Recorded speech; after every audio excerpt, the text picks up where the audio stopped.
अच्छा, इतनी सारी शक्तियाँ आपको मिली, इतना सारा सामर्थ्य आपको मिला, घोड़ियों से आपको कई सारे मंत्र मिले। आज तक कितने काम आपने सुलझाए? मैं इसलिए काम नहीं बोलूँगा क्योंकि मैं बोलूँगा कितने लोगों की ज़िंदगी सुलझाई।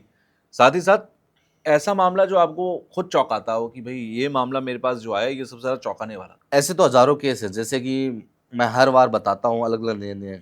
एक अजीब-सा केस था जो यहाँ का नहीं था अपने भारत का, अच्छा। बाहर का था। जैसे कि मेरे पास हज़ारों प्रकार के हज़ारों तरीके से कॉल आते हैं कि हुँ, भी गुरुजी आज ये चीज़ हो रखी है हमारे साथ, हुँ, आज ये हो रखी है। वैसे ही हमारे पास है ना एक यहाँ से कॉल आया था, यूके से।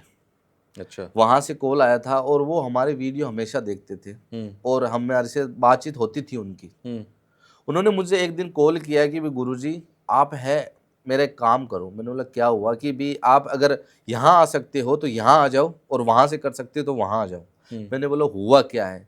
कि भी हमारी जो पत्नी है, हमारी पत्नी के साथ पता नहीं क्या होता है, पूरे शरीर पे क्या है नाखून के निशान, झुर्रियाँ, और पहले तो बहुत खूबसूरत थी, अब पता नहीं धीरे-धीरे उनके जो आँख है वो अंदर चली गई है, पूरा शरीर सूख गया है हुँ, और वो काली जैसी पड़ गई है। हुँ, मैंने बोला अभी हुआ क्या है? आप मेरे को पूरी बात बताओ।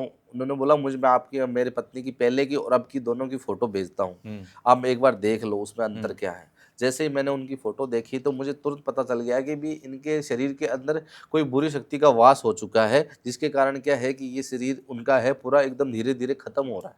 अच्छा। पूरा ख़त्म हो रहा है, जिसके कारण क्या है कि इनकी जो पत्नी है वो धीरे-धीरे मर रही है एक तरीके से। हुँ, हो सकता है इनके साथ कुछ गलत कार्य हो रहे हैं। जैसे ही मैंने उसकी फ़ोटो देखी तो मैंने उनको साफ शब्दों में बोला कि भी ये कार्य यहाँ से तो बिल्कुल भी नहीं होगा। क्योंकि ओके। कुछ चीज़ें ऐसी होती है वो दूर से नहीं की जा सकती। क्योंकि किसी के अंदर भूत प्रवेश कर चुका है तो वो मैं दूर से तो बिल्कुल भी कंट्रोल नहीं कर पाऊँगा। पास जाके ही उसे दूर करना पड़ता है। कुछ चीज़ें जो बीज मंत्र होते हैं, कुछ ऐसे पावरफुल मंत्र होते हैं जो हुँ, उनका उच्चारण करने से क्या है उसकी जो शरीर से जो ऊर्जाएँ होती है, जो प्रेत होता है वो बाहर निकल जाता है। हुँ, उन्होंने मुझे ठीक है कि भी बोला कि भी आप है कैसे भी करके आ जाओ, मैं उनका पूरा व्यवस्था कर देता हूँ। उन्होंने मुझे वहाँ बुलाया यूके में। जैसे ही मैंने वहाँ पे देखा, लोग मुझे देख के पहले ही अचंभित हो गए कि भी ये क्या चीज़ आ गई, ये क्या भला, ये क्या आया है यहाँ पे। हुँ, हुँ, हुँ, क्योंकि एक समाज में जो हाई-फाई सोसाइटी में लोग रहते हैं, तो अचानक हर किसी को देखते हैं इस वेशभूषा में, तो लोगों का डर पैदा हो जाता है कि ये काला जादू करवाता है कि नहीं करवाता। मैं वहाँ से जैसे ही एयरपोर्ट से नीचे उतरा तो मुझे गाड़ी में लेने आए कि भी गुरुजी चलो आप। मुझे वहाँ पे लोग देखने हँसने लगे, कुछ फ़ोटो वगैरह खींचने लगे। मुझे उससे कोई फ़र्क नहीं पड़ा कि भी मुझे अपना कार्य करना है और वापस जाना है। हुँ, हुँ, मैं हुँ। उसके घर में जैसे ही प्रवेश किया तो वो वहाँ पे बैठी थी आराम से, अच्छा। और उसे कुछ नहीं हो रखा था, आराम से बैठी थी, चाय पी रही थी, आराम से नॉर्मल सी थी। मुझे ऐसा कुछ दिखा नहीं उस टाइम। हुँ, उस टाइम दिखा नहीं, लेकिन वो शरीर से एकदम दुबली-पतली हो गई थी, काली पड़ गई थी, पूरा शरीर एकदम नश्वर हो गया था। इसे मान लो कि कोई इसे धीरे-धीरे खा रहा है अंदर से। अच्छा। इस उस टाइम जैसे मैंने उससे पूछा कि बेटा क्या हुआ, तुम्हारे साथ कुछ चीज़ हो रही है? उसने मुझे साफ शब्दों में बोला मुझे कुछ नहीं हो रहा। हुँ, आप कौन हो? कहाँ से आए हो?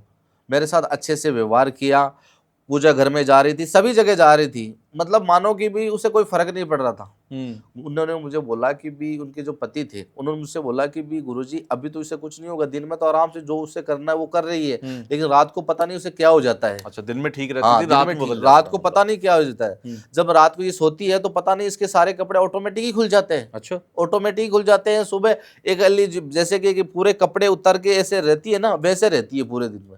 और सुबह उठती है तो पूछती है कि कपड़े तूने खोले मेरे? हुँ, और मैं तो गुरुजी रात को ड्यूटी करता हूँ, मेरी तो नाइट शिफ्ट रहती है।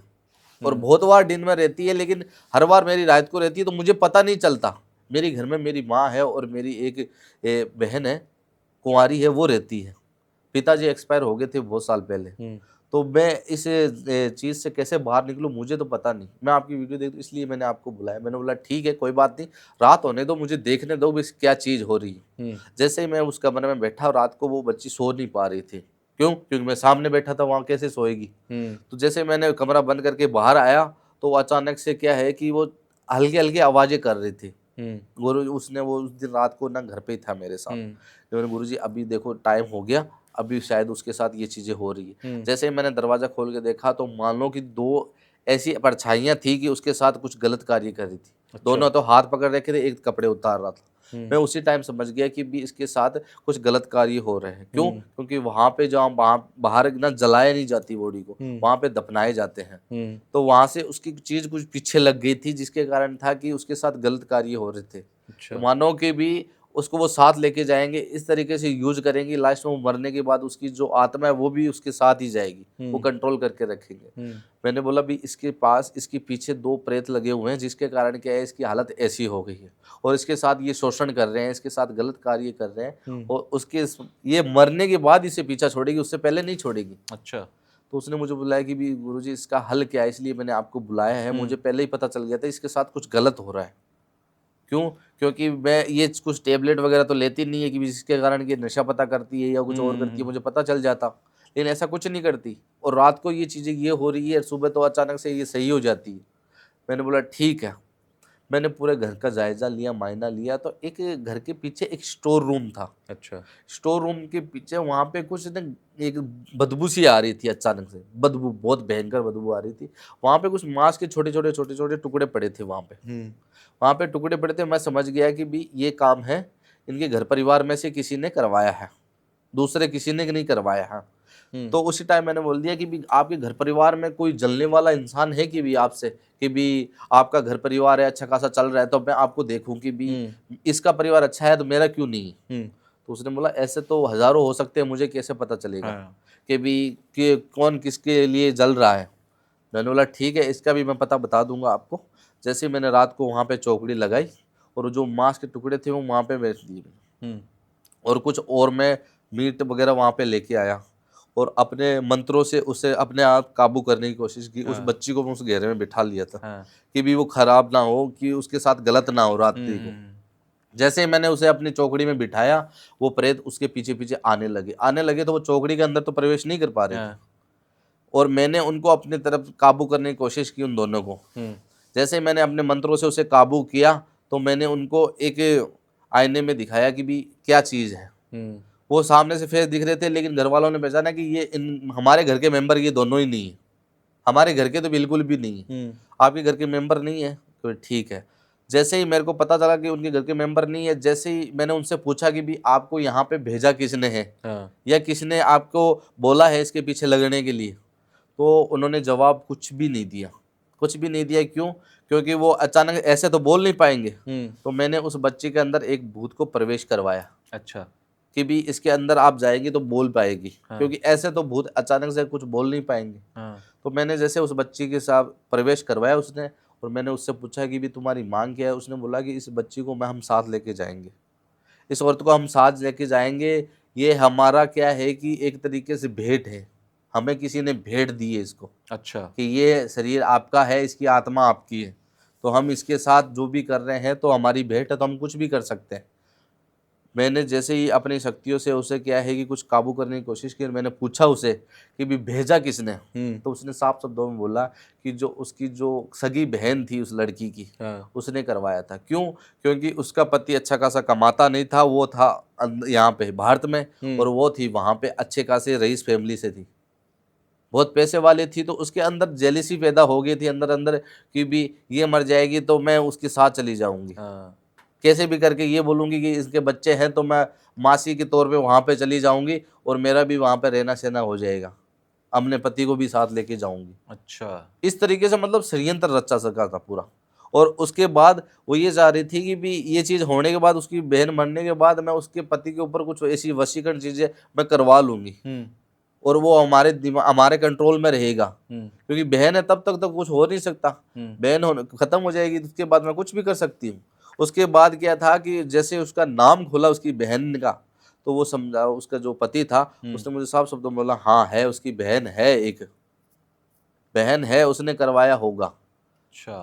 तो जब उसकी बहन का जैसे ही नाम लिया, मैंने उसकी आत्मा को बाहर निकाला, बच्ची को बिठाया पास में, उन दोनों को मैंने कैद किया। कैद करने के बाद उन दोनों को पति पत्नी से मैंने पूछा अब क्या करना है आपको।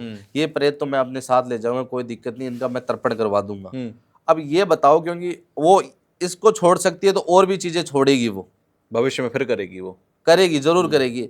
मैं आपके ऊपर प्रोटेक्शन की तरह एक चीज बना देता हूं, जिसके कारण कि आप दोनों के ऊपर कोई भी चीज हावी नहीं होगी। ये चीज मैं कर सकता हूं, लेकिन उनका अब क्या करना आप मेरे को बता दो। भले इंसान थे, उन्होंने यही बोला कि उनको जो हुआ है तो उन्होंने जो किया है हमें उससे कोई मतलब नहीं है। उसने जो किया है वो ठीक है कर दिया लालच में आके, हम उनके जैसे हो जाएंगे, हम उनके ऊपर कुछ चीज करवाएंगे तो हम में और उनमें कमी क्या क्या अंतर रह रहेगी, जाएगा? क्या अंतर रह जाएगा। हम्म, वो भली बहन थी, उसको कुछ नहीं करवाया, लेकिन जो इससे मैंने प्रोटेक्शन बनाया, जो अघोरी उसके ऊपर कर रहा था, उसकी जो चीजें थी वो वहीं पे खराब हो गई और उसकी बहन पे वो चली गई। अच्छा। क्यों? क्योंकि जो अघोरी पंथ में अगर जो चीजें कोई अघोरी कर रहा है, तंत्र विद्या, अगर हल्की सी भी अगर चूक हो जाए, हाँ। या तो करवाने वाले पर या करने वाले पे इफेक्ट डालती है। अच्छा। उसकी बहन पे डाल ली, आज उसकी बहन लगभग पैरालाइसिस पड़ी है। पानी पूछने के लिए भी कोई नहीं है उसके, पानी पिलाने के लिए भी कोई नहीं है। एक बार वो उसकी बहन गांव आई और उससे बात की और उससे पूरी सारी चीज़ बताई तो वो रोने लगी। उसकी बहन का मेरे पास फ़ोन आया था, गुरुजी माफ़ कर दो, मेरे साथ ये चीज़ गलत होगी। मैंने बोला बहन, आपको मैंने कुछ नहीं किया, हाँ, ये तुम्हें दंड है। तूने जो गलत किया है, कर भला तो हो भला, और तूने बुरा किया तो कर बुला तो और बुरा। सही तूने बात है। बुरा किया तो तेरे साथ बुरा हुआ है, उससे मैं कुछ नहीं कर सकता, तुम्हें मैं ठीक नहीं कर्मों का करवाऊंगा। फल है। कर्मों का फल है, अपने आप को सुधारो, कर्म तुम्हारे अच्छे होंगे तो ऑटोमेटिकली ठीक हो जाएगी, मुझे कुछ करने की जरूरत नहीं पड़ेगी। ये मेरा जिंदगी का ऐसा कैसे है कि मैं अजीबोगरीब, एक बहन अपनी बहन को कहाँ तक गलत कर सकती है, कहाँ तक इतनी जलस होती है अंदर, पता बिल्कुल, ही नहीं किस चलता, हद तक उसको बर्बाद करने की बर्बाद कर कोशिश कर सकती है। सकती है।